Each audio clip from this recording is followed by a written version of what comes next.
Hi everyone, welcome back to my channel. If you are new here, hi, welcome. My name is Maggie and today I'm going to be sharing with you my November personal monthly budget. I budget monthly, it's just what works best for me, and I use a zero-based budget to make sure every dollar that comes through has a purpose and a meaning behind it. I used a zero-based method to help pay off debt, and I've continued to use it as I have been debt-free, just to make sure that I'm aware of where everything's going and being really conscious with my money. So let's go ahead and dive in. I always like to start with my planner first. So this is a calendar, obviously, of the month of November and all of the things I have going on. So I'll start with kind of saying my normal spiel. There are some normal things on here like bills. I have bills kind of in this purpley pink color. So those are filled in. I've got my weekly grocery and spending allocations here.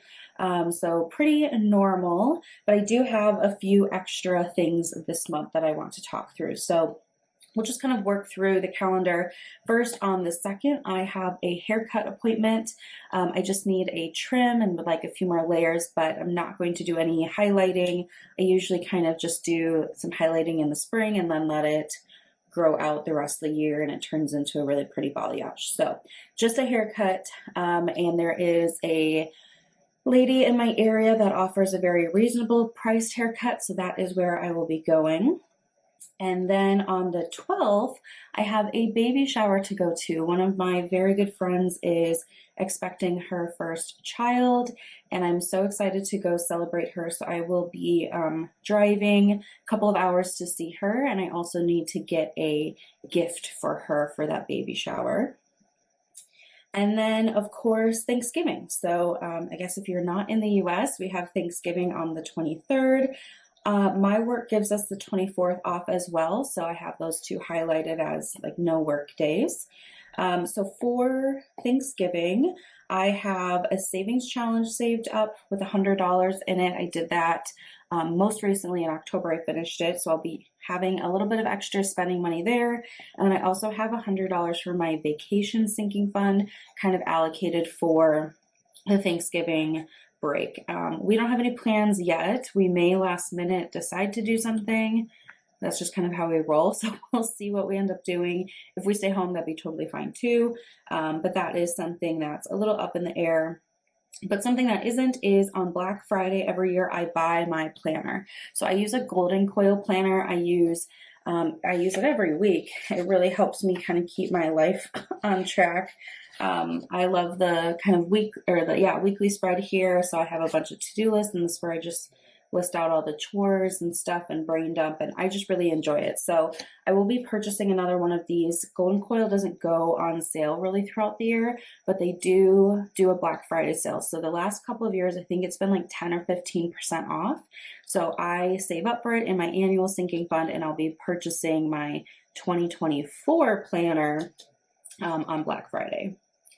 Speaking of Black Friday, there are a couple of other things that I'll be just keeping an eye out for. So some of that are a couple of Christmas gifts that I'm looking for. We will see if they go on sale or not. I'm not going to buy things that I don't need, but that's something. And then also, as we are planning our wedding, there are a couple of things that I'd like to get for like decor and some stationery. So I'll be keeping an eye on some of those websites to see if they do any sort of specials or deals during that time. And if not, that's fine. But if they do offer something, like a 20% discount, I may jump on it. So I'm just going to be keeping my eyes open that weekend. But the only thing I know for sure I'm going to buy is my planner. So besides that, it's a pretty normal month for me. I feel like once you get to November, it's basically the end of the year. So for work-wise, a lot is kind of crammed in before Thanksgiving, because Thanksgiving to the new year seems like it's over in a flash. So I know that work will be really busy, and I'm grateful that it'll be kind of just a normal month with a nice little break with Thanksgiving. All right, so let's get into my actual numbers here for the month. Okay, so this is my budgeting sheet that I use. I did this on a spreadsheet first, but this is where I kind of write it to finalize it and to share it here on YouTube.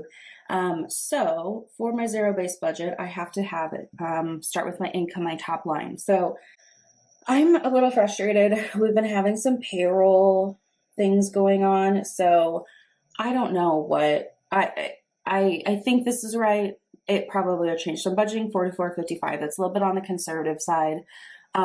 We like switched what do you call it, benefits over the summer, but then we're also switching to be calendar years. So we're like in this weird in between where we have benefits, but like we're re-enrolling and there's been some hiccups. So I'm just trying to be patient. At least I'm getting paid, right? So that's what I think. And if it comes in higher, great.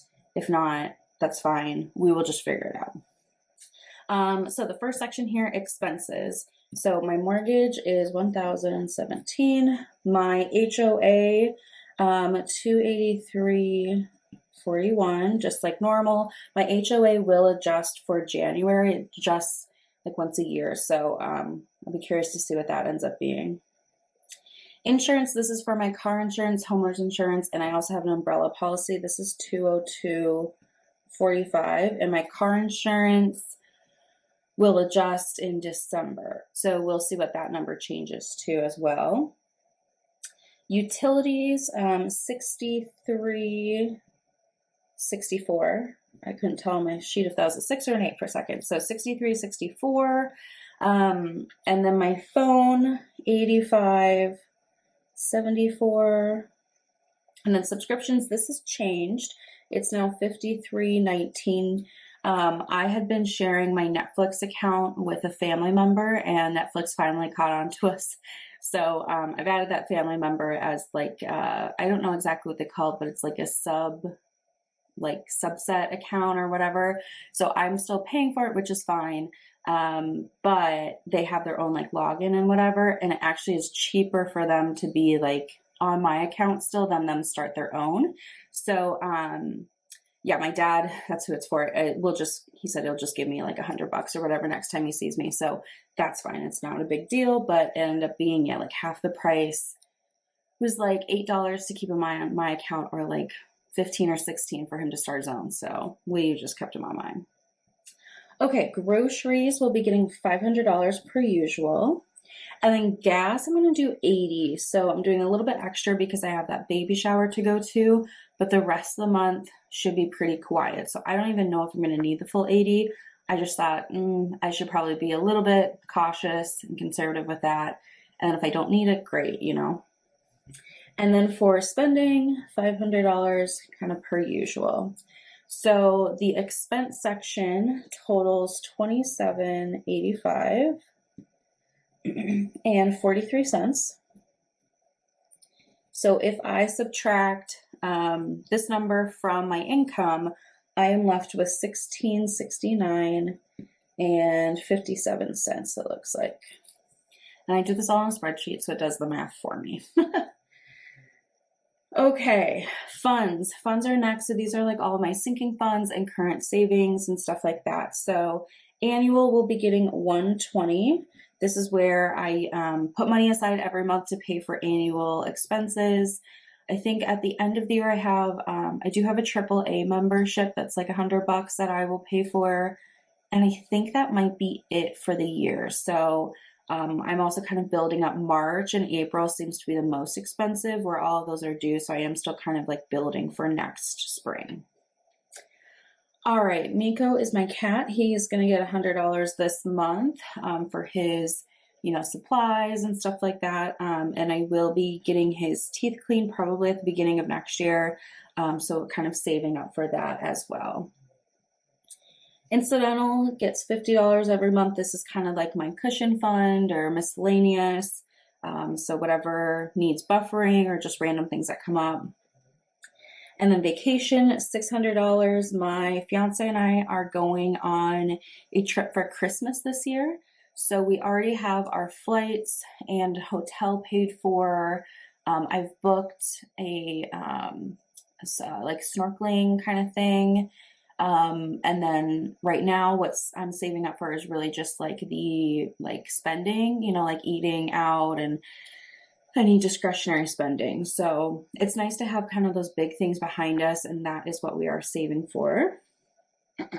All right, then beauty, $70. That's kind of the normal amount. That's for any of my, skincare, makeup, whatever. Car will be getting 30, so I am lowering this just a little bit. I just had my oil change and everything kind of reviewed on my car in September, so I know everything's good to go.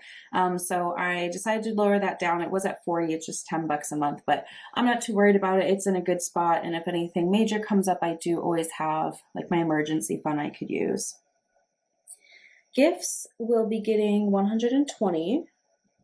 So the only gifts that I am really focused on right now are for Christmas.